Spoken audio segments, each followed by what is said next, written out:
Nutrition doesn't need to be hard. I think people make it harder than it needs to be. But in general, the more you can bulk prepare, the easier it will be. And just try to have similar foods day to day, right? It doesn't have to be perfect with it, but it always starts at the grocery store.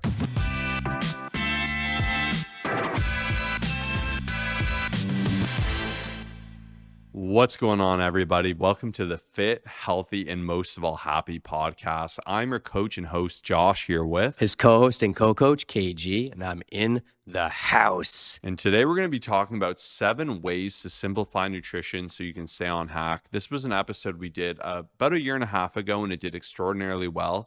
We wanted to update it and make it even better and talk about it fresh here in 2026 because nutrition doesn't need to be hard. I think people make it harder than it needs to be. And our goal with these 7 tips is to make it easier for you, give you some fresh ideas, and once again, make it easier for you to stay on track. So take it away, Kyle. And first and foremost, the biggest and most important tip, it always starts at the grocery store. Now, I've got a lot of tips within the grocery store that I'm going to share with you, some of which you know, but a lot of it you actually don't know.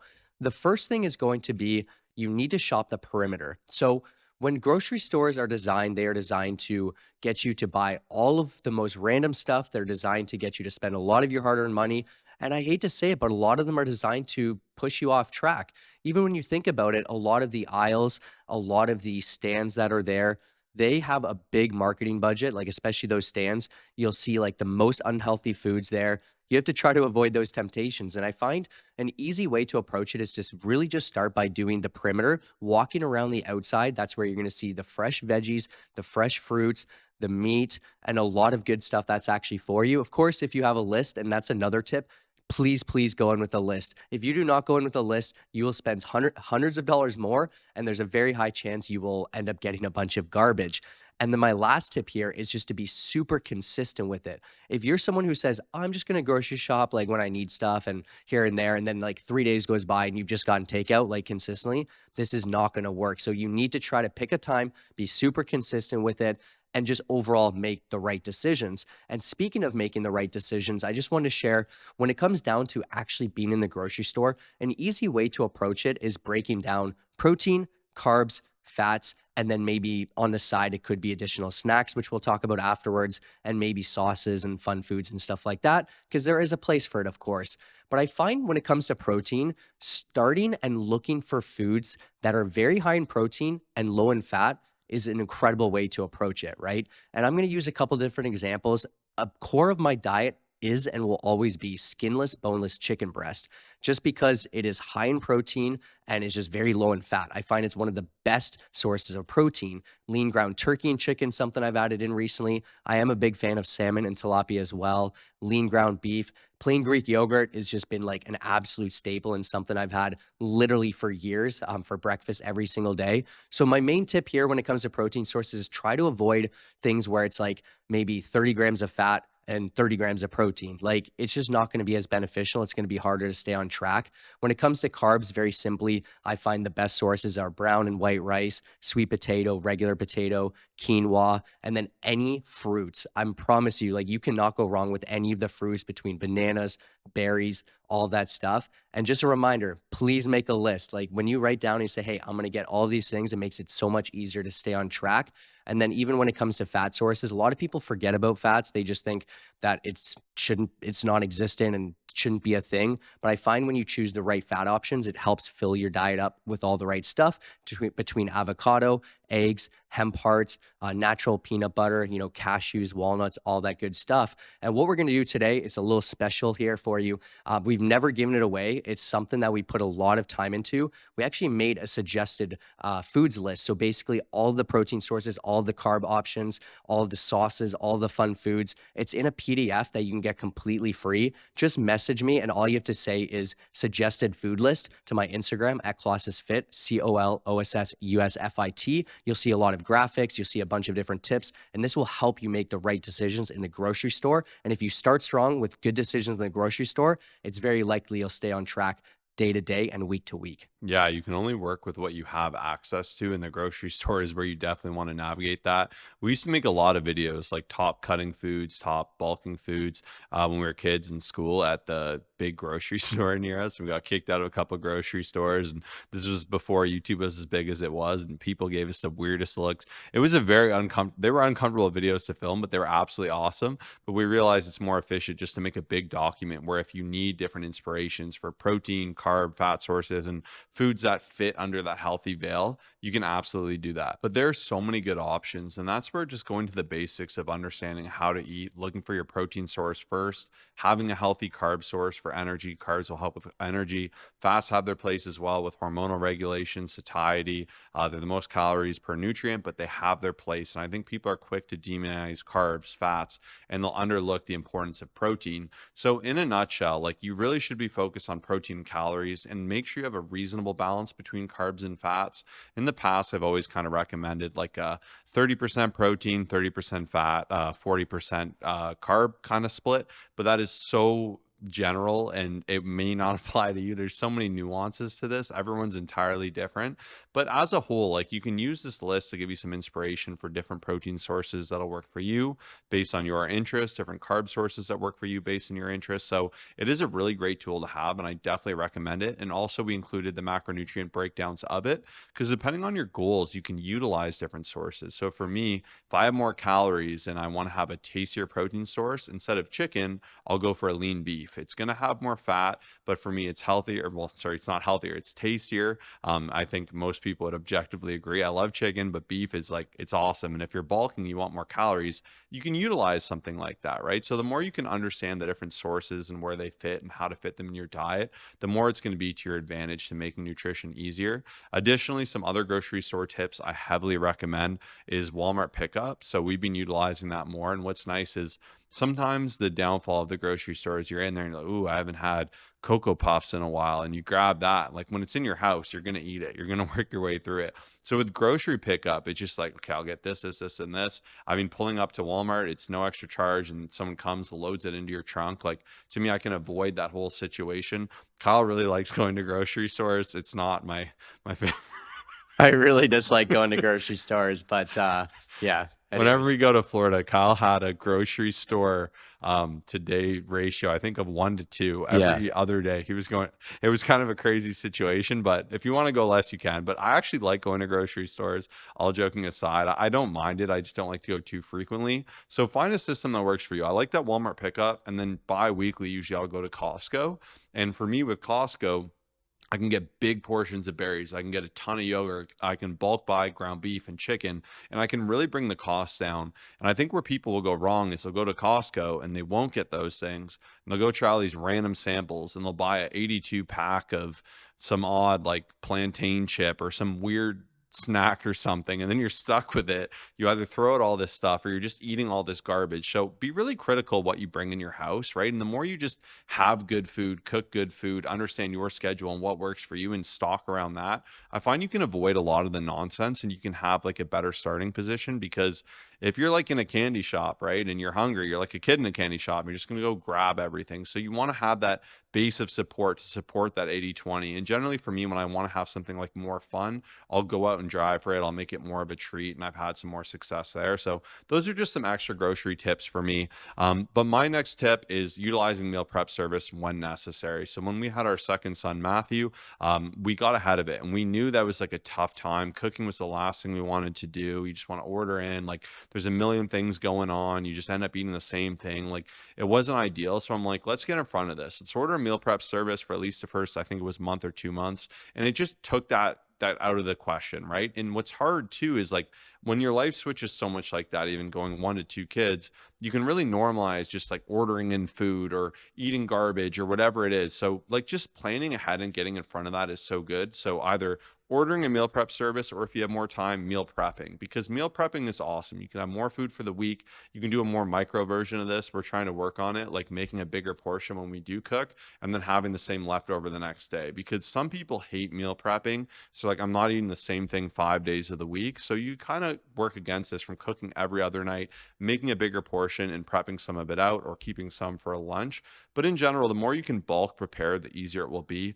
A lot of people have friction around fruits and vegetables because you have to cut it every time. It takes work. Whereas like chips, you go grab, boom, they're ready to go. So you can actually pre-prep these things. And I'll actually pre-prep even sometimes when I do have junk food. Like if I buy a bigger portion of it, I'll portion it out and I'll enjoy it over a couple different settings where I know I can fit in my calories. I do this less often. I find it's more effective with like carrots. If you buy a big thing of carrots, put them all in little baggies. You can go grab them when you're going. It's way easier than whipping open that whole bag. It's that little bit of friction that just makes sticking to good eating that much harder. So the more you can do that, the more you can cut up fruit, prepare it in different amounts. Like the less friction, the way easier it is to eat healthy. And then as you eat more and more healthy and you have more and more foods prepped and you order out less, you'll normalize that. And you'd be amazed how quickly you can kind of heal your eating habits by doing these things. So those are some pro tips there. Yeah, and like you'll notice the biggest common theme is just being prepared and just being consistent with that. Like that it doesn't solve everything, but it definitely absolutely helps. That preparation is everything, right? Especially as busy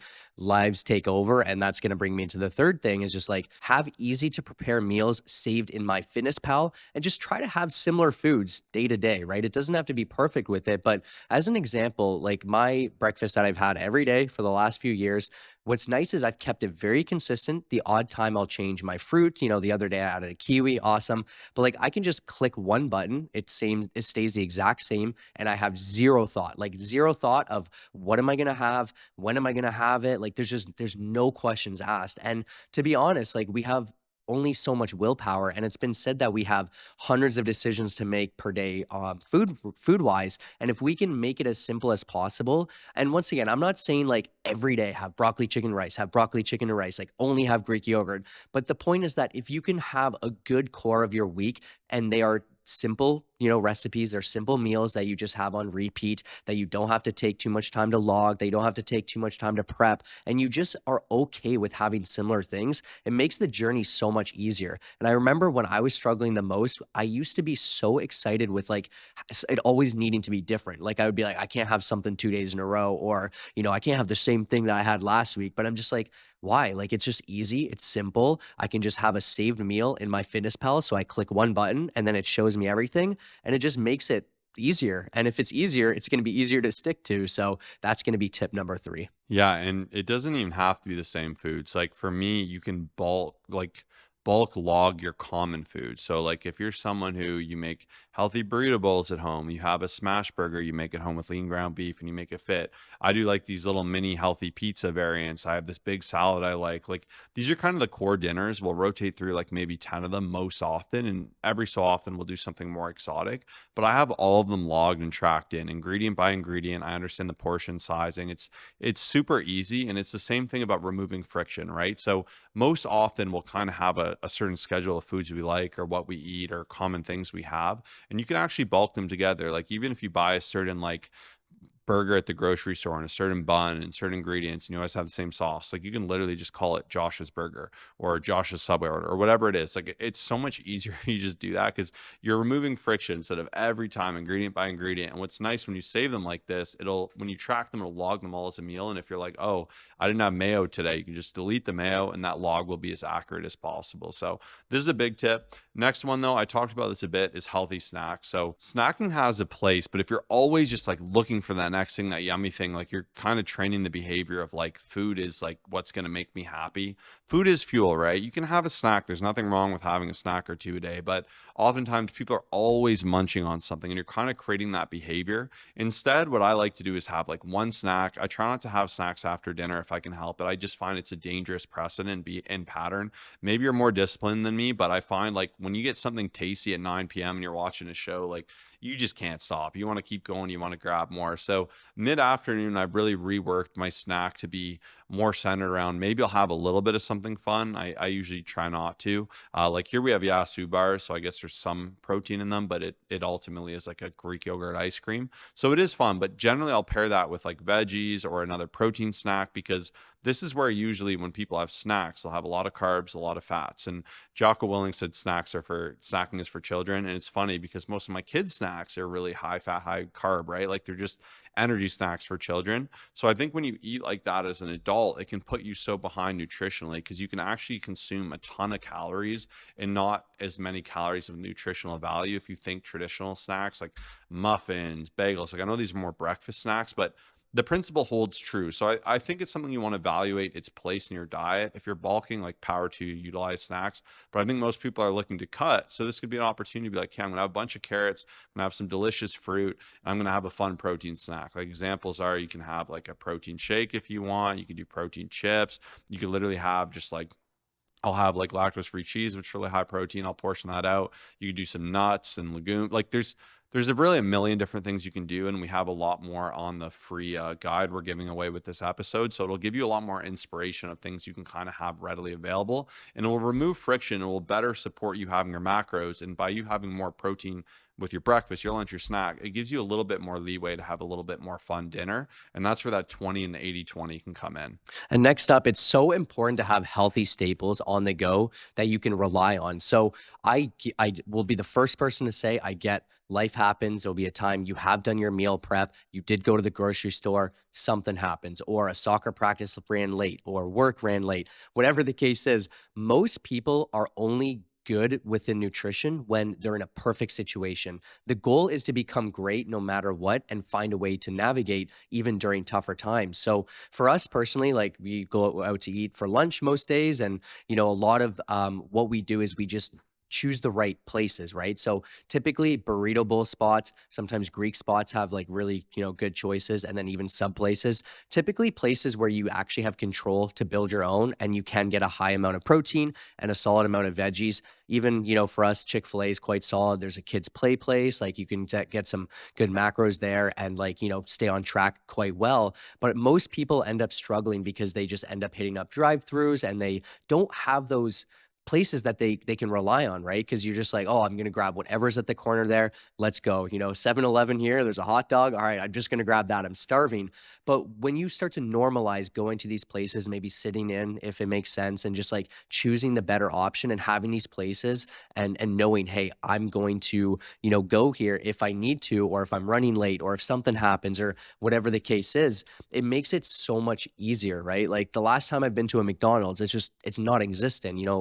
Maybe I'd get an ice cream cone for 230 calories. And that actually is on our suggested food list as like a fun macro hack, which is pretty funny. But I'm not going there for a meal. I'm going to go find something else. I'm going to have another place that I can rely on, that I can know that the macros will be better, that it's going to be healthier for me. And when you make these decisions, it makes it so much easier, especially if you're busy. Last but not least, rethink how you work on food. And I think this is a good example. My baby just woke up, so we paused the episode for that. But for him, I notice even it's just such a good example. There's baby snacks, and they don't have much nutritional value. They're more like teach them how to eat. So when he eats stuff like that, he gets so hungry. He's like, "Give me more food immediately." Whereas like if I give him like solid whole food, he'll ask for less food and he'll actually fill up. And it's like a very direct example, but it's the same with your diet. If you're eating very simple, basic nutritional foods, think like bread, Big Mac meals, like things that are low in nutritional value relative to what you're eating and the calories they are. I always like the example of salad as well. If I eat a massive salad, right? Like let's call it even 400 calories of just spinach, salad, and chicken. I will be so stuffed because there's so much fiber. There's so much micronutrients in there as well. And the fiber will bond with water and fill up my stomach.